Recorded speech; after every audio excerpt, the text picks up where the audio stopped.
86% dari diameter klep. Apabila kita samakan, nilai cc dari kubah ini malah bertambah. Kompresi menjadi turun. Pengukuran cc kubah saya lakukan 2 kali supaya mendapatkan angka yang presisi 10,1.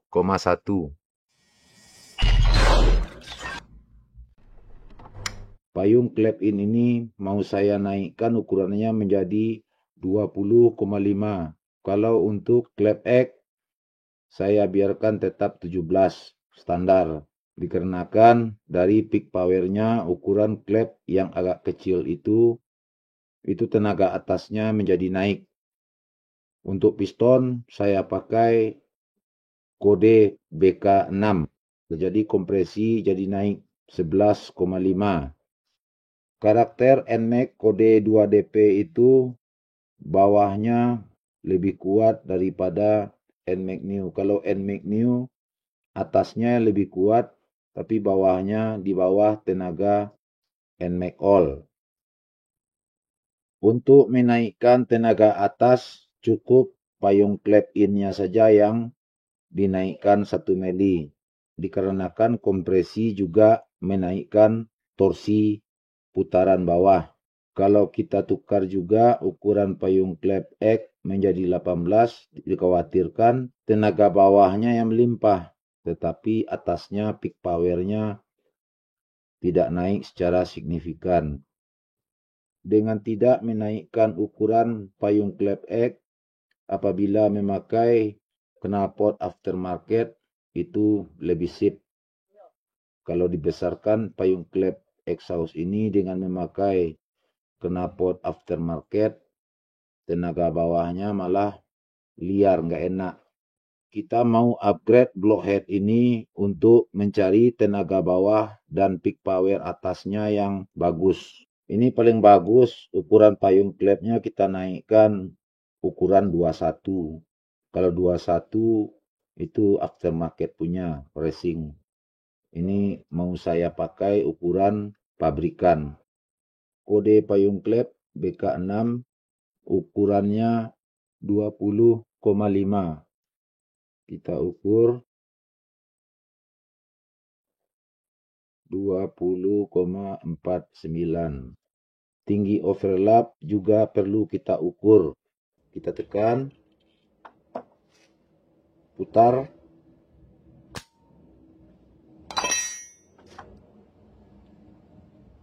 otomatis terkunci.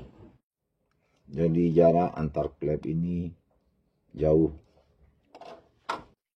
Untuk pedoman memperbesar payung klep ini, payung klep standar ketinggiannya dari tepi klep ke tepi head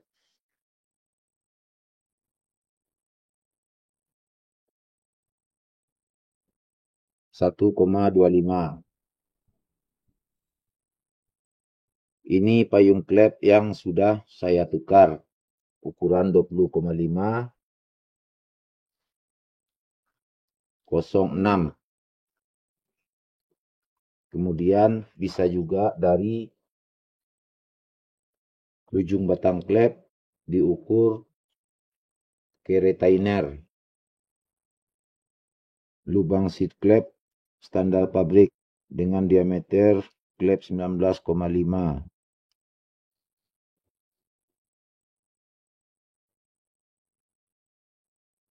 ,59. Jadi kira-kira 85% dari diameter klep. 85 sampai 86% dari diameter klep. Apabila lubang seat klep kita ambil 85%, angka yang kita dapatkan 17,425. Kita genapkan menjadi 17,5. Kalau 20,5 kali 86% sama dengan 17,63. Kita genapkan saja menjadi 17,65. Payung klep 20,5 kita ambil 87%. Angka yang kita dapatkan 17,835. Kalau saya targetnya cukup 17,63. Cara pengaliannya 20,5 dikurang 17,63 sama dengan 2,87 dibagi 2, 1,435. Jadi setiap sisi ini angka yang kita dapatkan itu 1,435. Kemudian kita kurangkan dengan sudut 45. 1,435 dikurang 0,9 sama dengan 0,535. Lebihnya ini kita bagi menjadi 2 untuk sudut 30 dan sudut 58 atau sudut 60. Hasilnya 0,2675. Menggunakan mata sudut 90 ini, apabila angka target kita hampir mendekati, ini jangan ditekan. Dikhawatirkan makan pisau ini jadi banyak, malah lubangnya jadi kebesaran.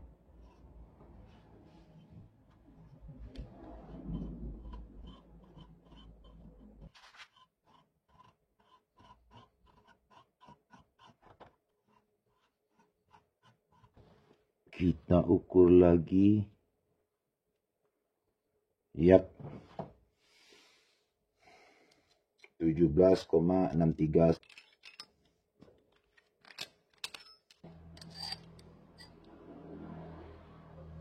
Sudut 30.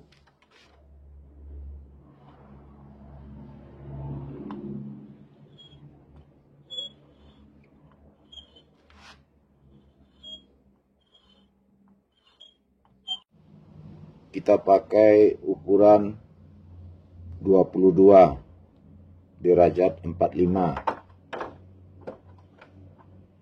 supaya seat clamp lebih naik ke tengah payung clamp.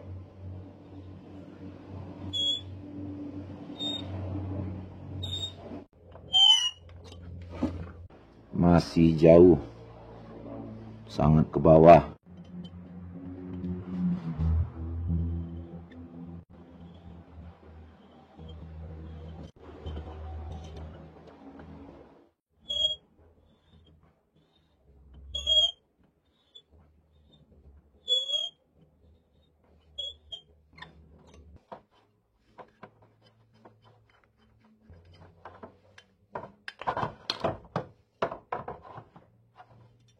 Masih jauh. Untuk membuat sudut 45 ini, apabila sudah terlalu lebar, supaya tidak keras, bantu dengan sudut 30. Jadi sudut 45-nya itu menjadi mengecil.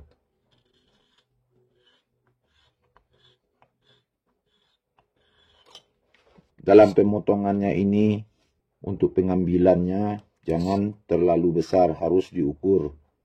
Pembesaran payung clamp ini dilakukan dengan teliti dan sabar, nggak bisa tergesa-gesa. Tekanan ke bawahnya ini harus seimbang. Kalau tidak seimbang, lingkaran seat clamp itu bisa miring, tidak sama tinggi. Kemudian jangan ditekan terlalu kuat. Apabila terdengar bunyi gerusannya, itu tekanannya sudah cukup. Kemudian memotongnya juga harus bertahap. Potong sedikit, kemudian cek lagi. Sudut 45-nya hampir ke tengah, sedikit lagi. Untuk memastikan pemotongan derajat 45-nya ini sama tinggi, bisa kita tes seperti ini. Kalau bunyinya padat, itu masih seimbang. Tapi kalau bunyinya sudah pecah, itu tandanya sudut 45-nya ini tidak sama tinggi. Itu dikarenakan waktu pemotongan tekanan kita menekan ke bawah itu tidak seimbang. Tes lagi.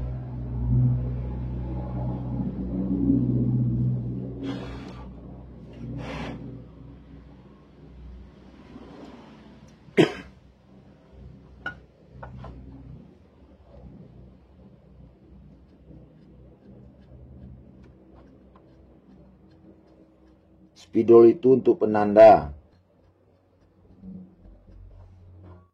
Apabila tanda itu hilang, disitulah letak sudut 45. Hampir ke tengah.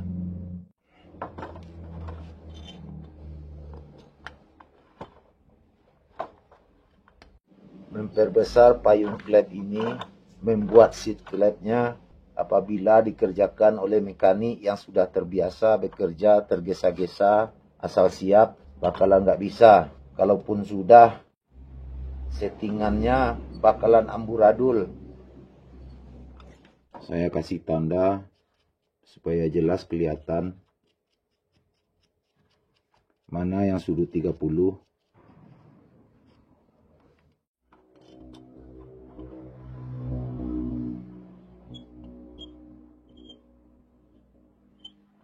Kemudian kita pastikan sudut 45-nya ini apakah sudah sama tinggi beri spidol.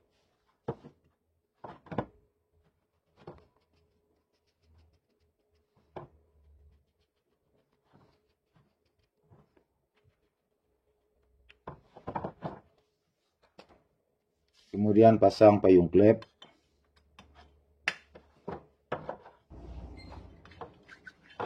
Payung klep diputar tanpa ambril. Spidol di sudut 45 itu untuk penanda apabila tergerus semuanya dengan payung klep, tandanya sudut 45 itu sama tinggi. Apabila tidak sama tinggi, di waktu melakukan skir klep itu sangat susah, malah payung klepnya jadi rusak.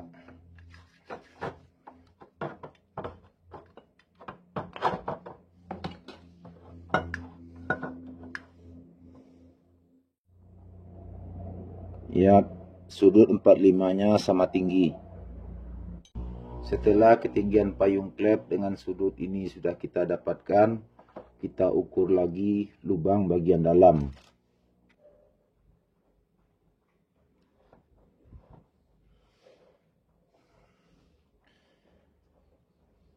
Sudah 17,67. Sudah lebih dari 1 mili. Yang tadinya 16,5. Ini sudut 30-nya sudah hilang. Kita buat sudut 30.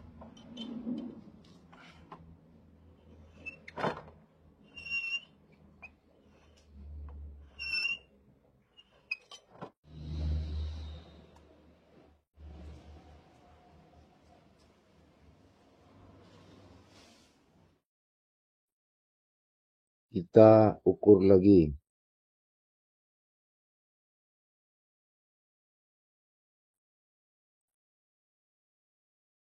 (0,88). Ketinggian klep standar pabrik dengan tepi head 1,22 sampai 1,25. Untuk klep yang sudah dibesarkan, ketinggiannya sedapat mungkin jangan sama tinggi dengan standar pabrik. Ketinggiannya cukup 1 mili. Kalau saya mengambilnya 0,85 sampai 0,90. Karena apabila kita samakan dengan standar yang pabrik, di bagian bawah yang ini akan lebih terbenam ke bawah. Jadi proses cave engine-nya menjadi tidak bagus. Apabila kita samakan, nilai cc dari kubah ini malah bertambah. Kompresi menjadi turun. Kita ukur sudut bagian atas.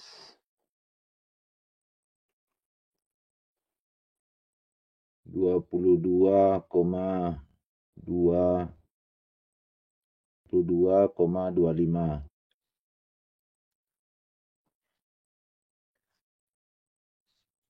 Dua puluh dua koma dua lima dikurang 19,5. Payung klip standar sama dengan 2,75. Dibagi 2 sama dengan 1,375.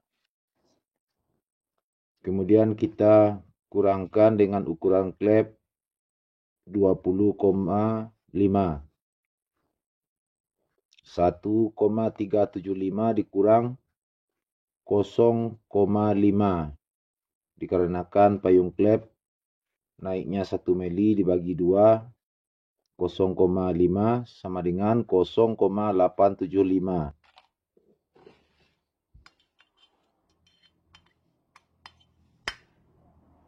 Jadi jarak tepi klep dengan tepi ini 0,875. Sebaiknya ini diperbesar menjadi ukuran 1 mili. Tapi apabila dikurangkan, otomatis nilai cc dari kubah ini jadi bertambah, kompresi jadi turun. Jadi terserah mau ini diperlebar atau tidak. Kalau saya ini tidak saya perlebar, kecuali bagian yang di sudut ini. Karena di bagian dalam ini sudah ada coakan bekas kena potong. Jadi ini tidak usah dikurangi.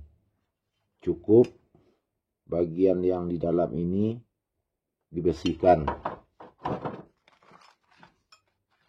Pakai mata pisau 60.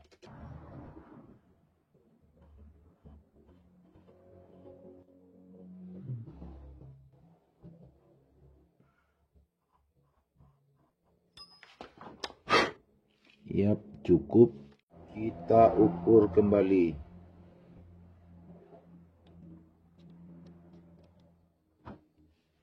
Dua, 4, 1. Kita periksa lagi apakah sudut 45-nya sudah berada di tengah payung klep.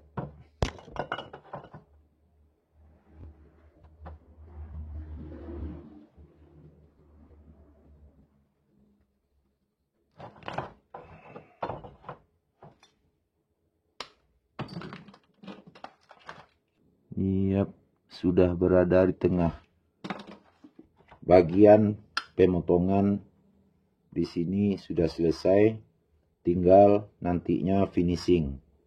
Metode yang kedua, kita mulai dengan sudut 60 atau 58. Tepi ini kita potong.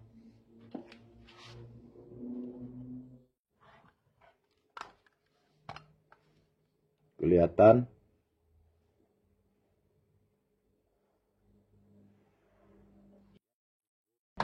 Jadi kita memulainya bukan dari bawah, tetapi dari atas. Kita mulai dengan sudut 30. Supaya waktu memotong sudut 45-nya tidak terlalu keras. Sudut 30 kita perlebar.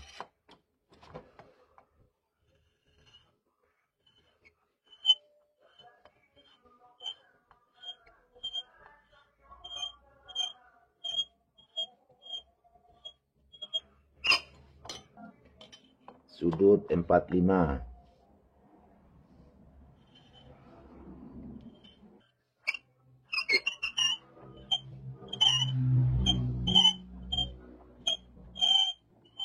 Apabila di sudut 45 ini tidak terasa tergerus, potong lagi dengan sudut 30.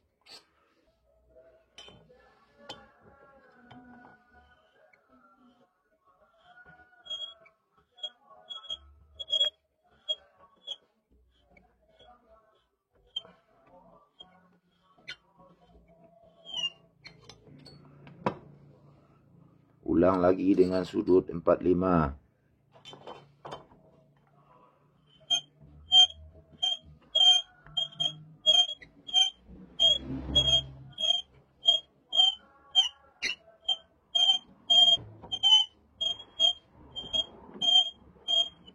Kita mulai dengan yang baru. Beri tanda kembali.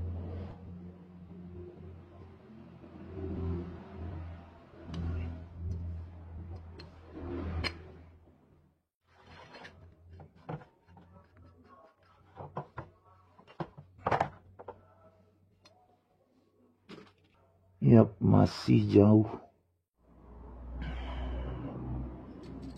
kita hajar lagi dengan sudut 30. Jadi kalau kita memotong dengan ukuran selang-seling, kerja alat tidak menjadi berat.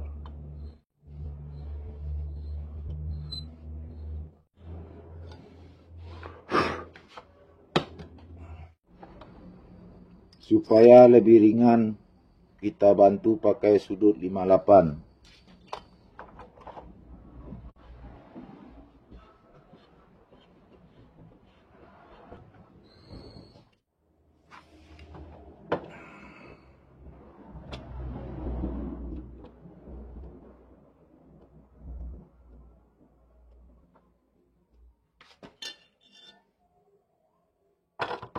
Sudut 45.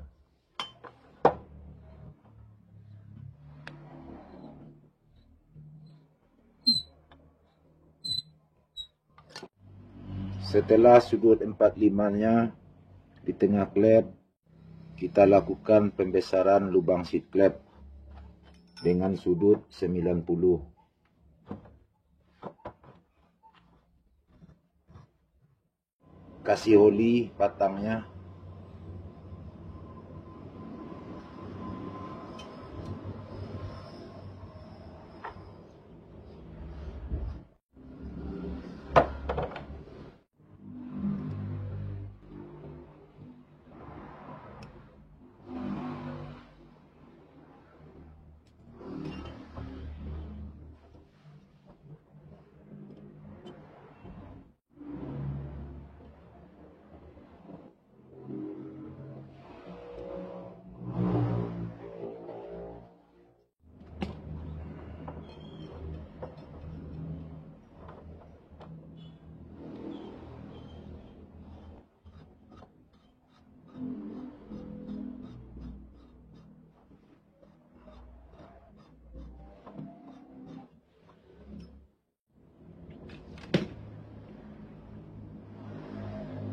Yap, sudah masuk.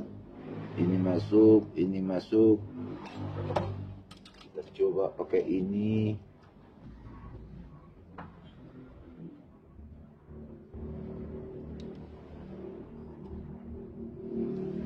(17,63).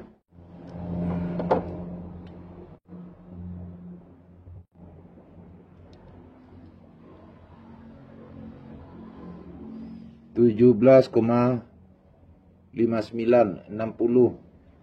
Yap, udah. Tidak harus sama.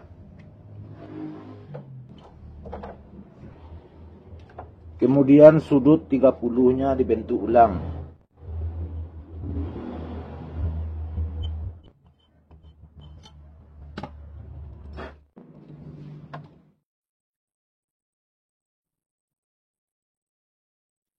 Yap, isi ini hasilnya.